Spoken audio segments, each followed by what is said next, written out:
everyone. Welcome to The Explainer. So today, we are literally putting artificial intelligence right in the audition room. If you're an indie musician, look, you already know the hustle. But what if there's this strange, new player ready to join your band? One that, doesn't complain about the tour van, definitely doesn't drink the last beer, but absolutely needs some strict boundaries. Let's really get into how this new tech is going to impact your music career. MakingAscene.org brings you AI as a bandmate, where it helps and where it hurts. That is exactly the framework we're using today to unpack the incredible insights we got from MakingAscene.org. The core metaphor here is absolutely key. We're not sitting around asking if AI belongs in music anymore. I mean, that horse has totally left the barn, right? We're asking what role it should actually play. Think about it. AI makes a fantastic bandmate. It removes friction, it organizes your tour data, it can even teach you to mix. But the exact moment it tries to become the band leader, when it starts trying to write your soul, mask your identity, or just totally dilute your art, yeah, that's where the danger lies. This explainer is basically a working musician's reality check. Okay, let's dive into this roadmap. First, we'll meet your new bandmate and talk about removing the indie drag. Then, we hit the studio and songwriting. After that, we've got to cover copyright and voice cloning. Then, we'll get into why ownership is the revolution. And finally, we'll wrap up with the human advantage. All right, Section 1. Meet your new bandmate and removing the indie drag. So let's talk about what AI can practically do to help you survive the business side of all this. The big thing here is what MakingAscene.org calls the drag. You know exactly what I'm talking about. It's that exhausting, ugly middle ground between having a great idea and actually getting a finished song out there. Most indie artists aren't sitting on massive label budgets. You are literally the songwriter, the producer, the booking agent, the merch manager, the publicist, and honestly, probably the emotional support animal for the whole band, all at once. Tools like ChatGPT or Claude, they're not there to write your soul. They're there to shorten that distance. They can draft a booking pitch or map out tour routes. They basically remove that heavy administrative friction so your actual art can finally move forward. Moving on to Section 2, the studio and songwriting. Look, home recording has opened doors for thousands of creators, right? But it also created a totally new problem: tired ears and lost confidence. I actually want to slow down for a second here, because this quote hits the nail right on the head. AI does not know what heartbreak sounds like. MakingAscene.org makes this great point that AI plugins from companies like Isotope, Sonable, or SSL, they're incredible. They can fix harsh frequencies and act as the second set of ears that literally never gets tired. But they don't understand that a guitar should sound like the amp is about to explode, because that is the emotional center of the track. Used correctly, AI is a teacher. It's a guide. It is never ever the dictator of your sound. And this builds perfectly right into songwriting. On one hand, we've got AI as a learning tool. Platforms like Suno and Udio are actually fantastic for testing lyric meter, studying pacing, or just generating a beat idea that you can then completely rebuild from scratch. It acts like a mirror. But on the other hand, we have AI as a creative mask. And guys, this is the danger zone.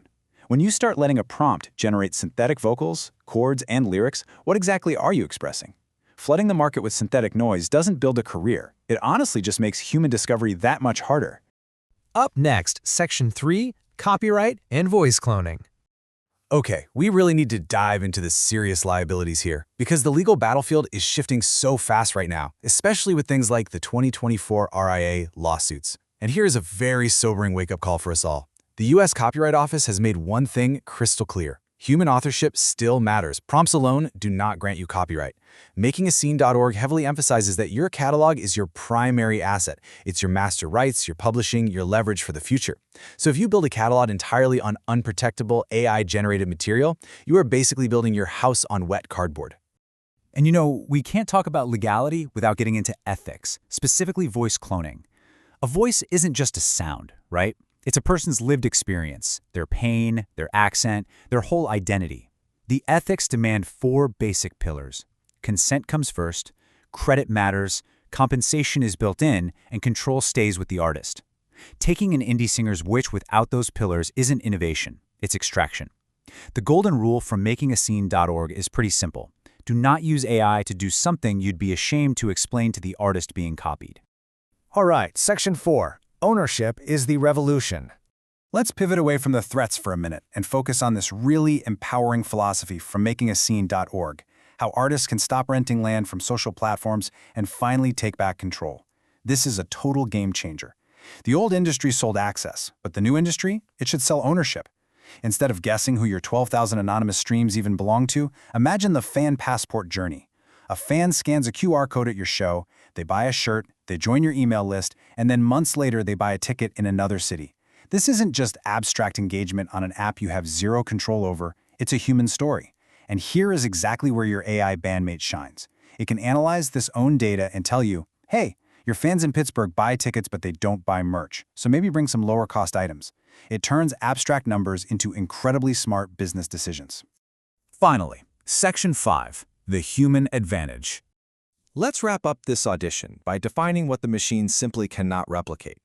Look, AI is very, very good at being average. It operates on probability, patterns, suggestions, and borrowed trust.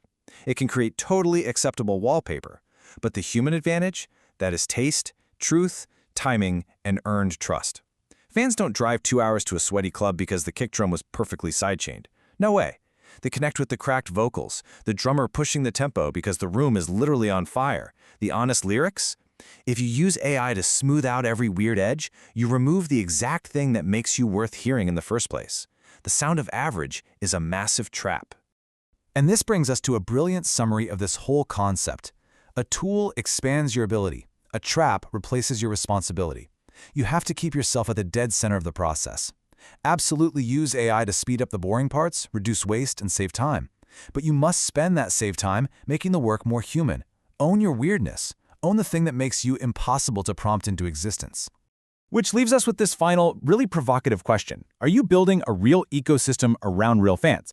The future of music doesn't belong to machines pretending to be artists. The future belongs to artists who stop begging platforms for permission, who actually own their data, and who use machines without ever surrendering their humanity. AI is just a tool, guys. Ownership is the actual revolution.